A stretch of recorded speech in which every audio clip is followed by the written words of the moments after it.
कभी ये ख्याल आया है कि इंसानियत आज आध्यात्मिक तौर पर कहाँ खड़ी है?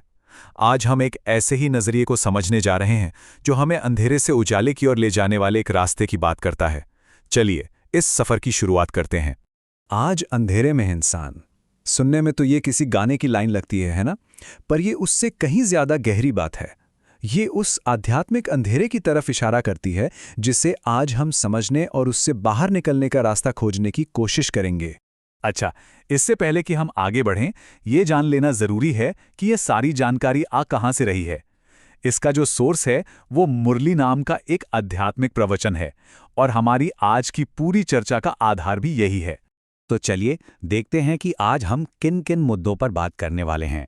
हम शुरुआत करेंगे इंसानियत की मौजूदा हालत को समझने से, फिर जानेंगे कि परमात्मा कौन है और हमारा अपना असली रूप क्या है। इसके बाद हम समय के एक बहुत बड़े चक्र को देखेंगे और आखिर में उस रास्ते को खोजेंगे जो हमें वापस रोशनी की ओर ले जाता है। तो सबसे पहला सवाल यही है कि आध्यात्मिक अंधकार आखिर है क्या? देखिए, सोर्स के मुताबिक ये एक ऐसी हालत है जहां पूरी की पूरी इंसानियत जैसे ठोकरें खा रही है, एक रास्ता खोज रही है। तो ये अंधकार है क्या? ये भ्रम की, दुख की और आध्यात्मिक अज्ञान की स्थिति है। मतलब एक ऐसी हालत जहां कहते हैं कि हर इंसान के अंदर जो आत्मा का दिया है ना, जो अंदर के ज्ञान की रोशनी है, वो बुझ चुकी है और बस इसीलिए आज दुनिया मदद के लिए पुकार रही है। तो सवाल उठता है कि इस अंधेरे की वजह क्या है, इसकी जड़ कहाँ है? सोर्स की माने तो इसकी जड़ परमात्मा की पहचान से जुड़ी एक बहुत बड़ी गलतफहमी में छिपी है। एक सवाल जो सदियों से पूछा जा रहा है और जिसका एक बहुत ही कॉमन जवाब हम सबने सुना है, क्या ईश्वर सर्वव्यापी है? मतलब क्या वो हर जगह, हर कण कण में मौजूद है? ये जो सोर्स है ये इस धारणा को सीधा चैलेंज करता है। इसे समझने के लिए एक बहुत ही सरल सा तर्क दिया गया है। सोचिए, अगर हम परमात्मा को एक पिता माने और सभी आत्माओं को उनके बच्चे, तो क्या कोई पिता अपने सभी बच्चों के अंदर मौजूद हो सकता है?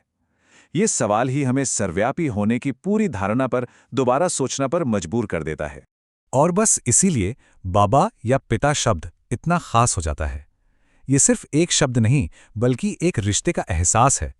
बाबा कहने से वो प्रेम और वो आध्यात्मिक विरासत याद आती है जो एक पिता से उसके बच्चों को मिलती है। अच्छा, परमात्मा को तो समझने की कोशिश की, पर अब सवाल उठता है हमारी अपनी पहचान का। हम कौन हैं? ये एक और बहुत जरूरी बात है। मैं कौन हूं? शायद जिंदगी का सबसे बड़ा सवाल।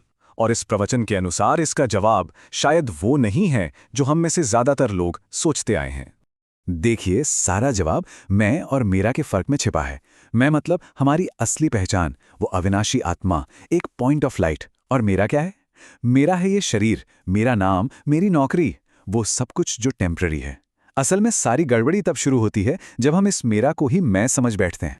चलिए अब जरा एक कदम पीछे हटकर और भी बड़ी पिक्चर को देखते हैं।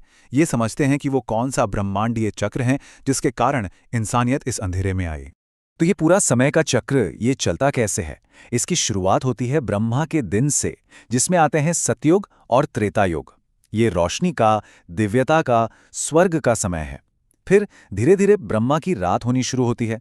द्वापर युग आता है, अंधेरा बढ़ता है और आत्माएं भगवान को पुकारने लगती हैं। यहीं से भक्ति का मार्ग शुरू होता है।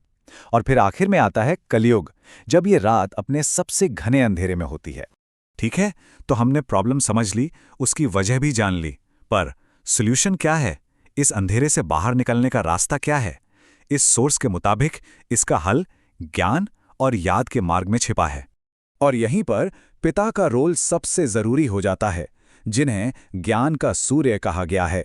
सोचिए, जैसे सूरज रात के अंधेरे को मिटाता है ना, बिल्कुल वैसे ही ये ज्ञान का सूर्य कलयुग के आखिर में आकर इस अज्ञान के अंधकार को खत्म कर देता है। तो ये ज्ञान का सूर्य आकर कहता क्या है? एक बहुत ही सीधा और शक्तिशाली निर्देश, माम एकम याद करो। मतलब बाकी सब कुछ भूलकर सिर्फ एक मुझे, उस पिता को याद करो। तो इस याद की यात्रा पर चलना कैसे है? इसके 3 बहुत ही सीधे साधे स्टेप्स हैं। पहला, अपने दिमाग को हर उस चीज से डिटैच करना जो मेरा है, ये शरीर, इसके रिश्ते, इसका पद। दूसरा, अपनी सच्ची पहचान में स्थित होना कि मैं एक आत्मा हूं। और तीसरा और सबसे जरूरी कदम, इस आत्मा को सीधा उस एक परमात्मा पिता से कनेक्ट करना। और ये जो याद करने का प्रोसेस है ना, ये कोई मामूली सोच नहीं है। इसे योग अग्नि कहा गया है। मतलब एक ऐसी पावरफुल आग जो हमारे पिछले कर्मों के बोझ को जलाकर आत्मा को फिर से हल्का और साफ कर देती है। ये एक ट्रांसफॉर्मेशन का प्रोसेस है। और बस यहीं पर हम आज की चर्चा के सबसे बड़े सवाल पर आकर खड़े हो जाते हैं। अगर आत्मा खुद को भी भूल चुकी है और अपने पिता को भी, तो सिर्फ याद करने भर से उसका बुझा हुआ दिया फिर से रोशन कैसे हो सकता है? यही वो सफर है, भूलने के अंधेरे से याद करने की रोशनी की तरफ। और इसका जवाब शायद हम सबको अपने अंदर ही खोजना है।